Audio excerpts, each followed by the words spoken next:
Assalamualaikum everyone. I'm Mubashra Iqbal and I will be discussing about my experience and the books that I use specifically for second year dentistry. अच्छा, अब second year dentistry में ये है कि हमारे पास 5 subjects होते हैं which are equally very important because pass होना सब में बहुत ज़रूरी है to pass the actual prof. तो हमारे पास सब्जेक्ट्स कौन कौन से होते हैं? फार्माकोलॉजी है, डेंटल मटीरियल्स है, पैथोलॉजी है, कम्युनिटी डेंटिस्ट्री है एंड बिहेवियर साइंसेस. अब जो इसमें फार्माकोलॉजी और डेंटल मटीरियल्स है ना, वो बहुत वॉलेटाइल सब्जेक्ट्स हैं, बहुत टाइम टेकिंग हैं और उनके लिए हमें बहुत ज़्यादा एफर्ट करनी पड़ती है. Pathology is like a story जो आप आराम से पढ़ें, उसको आप याद करने की कोशिश करें, आप अपने माइंड में थोड़े से माइंड मैपिंग करना स्टार्ट करें, तो you will finally try and grasp that knowledge exactly the same way जैसे आपकी बुक में लिखी गई है. लेकिन for pharmacology and dental materials you need to put it some extra effort for all the time कि आपकी वो बहुत अच्छी तैयार हो जाए. Going back to the other 2 subjects that you have, उसमें आपके पास आती है community dentistry and behaviour sciences. Community dentistry में आपके पास सिर्फ एक ही बुक है, Joseph John, which is the best, क्योंकि आपका पूरा एग्ज़ाम आपको कवर करती है. आपको जितना उसके लिए इन्फॉर्मेशन रिक्वायर्ड होती है वो सब आपको प्रोवाइड करती है. It's a complete book. You don't need any other book other than Joseph John for community dentistry. Coming back to behaviour sciences, behaviour sciences का ये है कि आपके पास 2 बुक्स अवेलेबल होती हैं as long as I know. उसके अंदर एक होती है मुबशर इकबाल और एक है मुअद्दद राना की. आई पर्सनली स्टडीड मुअद्दद राना बिकॉज मुझे लगा कि शायद मेरा सारा सिलेबस जितने मुझे कॉन्सेप्ट चाहिए थे वो सब उसी एक बुक से कवर हो गए और मुझे उसके अलावा कोई और बुक यूज़ करने की ज़रूरत नहीं पड़ी. For pathology I use big Robins. बहुत सारे लोग इंटरमीडिएट रॉबिन्स भी यूज़ करते हैं, लेकिन मैंने पर्सनली जनरल पैथोलॉजी के लिए बिग रॉबिन्स को पढ़ा था and I divided it in the sections ताकि मैं उसको अच्छे तरीके से याद भी कर सकूँ और पढ़ भी सकूँ.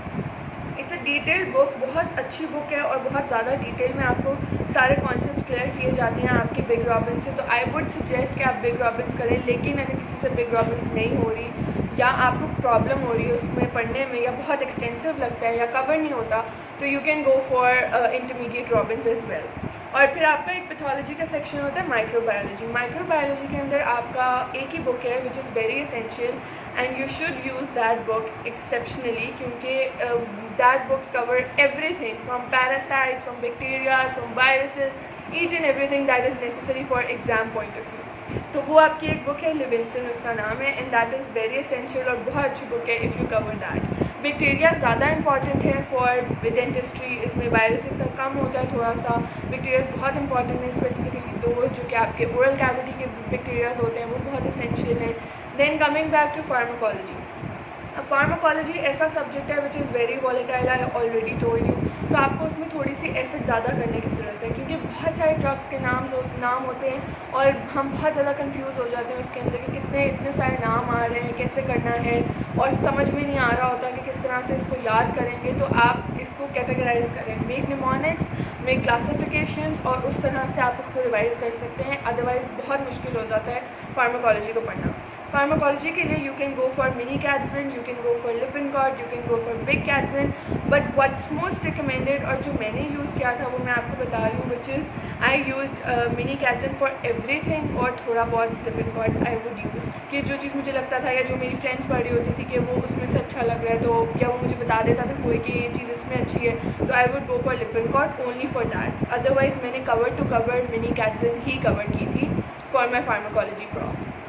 Then going back to the dental materials. Dental materials भी एक ऐसा सब्जेक्ट है जिसमें आपको बहुत एफर्ट रिक्वायर्ड होती है, बहुत ज़्यादा क्रैमिंग होती है, बहुत सारी प्रॉपर्टीज़ होती हैं, एप्लीकेशंस होती हैं और कंपोजिशंस होती हैं, तो वो इतनी ज़्यादा अच्छी तरह से कवर नहीं की जाती.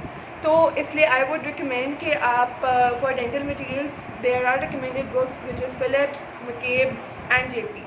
तो मैंने जेपी को ज़्यादा पढ़ा था बिकॉज जेपी में बहुत शॉर्ट लिस्टेड चीज़ें होती थी, बहुत डिवाइड होता था सारा कुछ, लिस्ट बनी होती थी, पॉइंट्स बने होते थे, तो वो मेरे लिए ज़्यादा इजी होता था उस चीज़ को याद करना.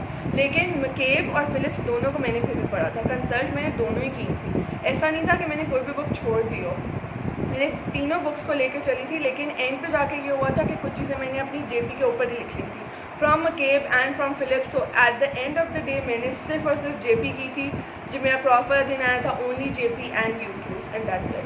तो ये आपको थोड़ा सा पहले से ही तैयारी करनी पड़ती है. ऐसा नहीं हो सकता कि आप बिल्कुल प्रॉफ आपके सर पे हो और आप एक महीने में सारे सब्जेक्ट्स कर लें. No, it's not easy and it's not a piece of cake. I would really suggest you all start studying. اور تھوڑا تھوڑا پڑھیں, تھوڑا تھوڑا یاد کرنے کی کوشش کریں. Make stories out of it, make good mnemonics so that you can remember everything in the prof. And lastly, I would really suggest کہ for the MCQ practice, please go for Dentogist. Dentogist ایک ایسی بک ہے جس میں سے آپ بہت سارے ڈینٹل مٹیریلس کے آپ کے MCQs ریپیٹ تو کوئی بھی ایسا ایگزام میں آپ کا MCQ نہیں ہوتا, بٹ سم ہاؤ تھوڑا بہت اسی اسٹائل کے آپ کو ایگزام میں کویشچنز آ سکتے ہیں. For pharmacology please do assessment questions and MCQs from mini Katzung. آپ اس میں سے کریں اور آپ کو بہت اچھا اس میں سے مطلب آپ کو بہت اچھی ہیلپ ہو جائے گی اس میں سے, and that is going to help you for your prof MCQs and SCQs. And UQs کو بالکل بھی نہیں چھوڑیں. UQs are that kind of the thing کہ UQs ریپیٹ بھی ہو جاتے ہیں. UQs آپ کو بہت اچھا آئیڈیا دیتے ہیں کہ آپ کو کس قسم کے SCQs آئیں گے اور آپ کو اس میں کس طرح سے آنسر کرنا ہے تاکہ آپ ایکولی مارکس گین کر سکیں.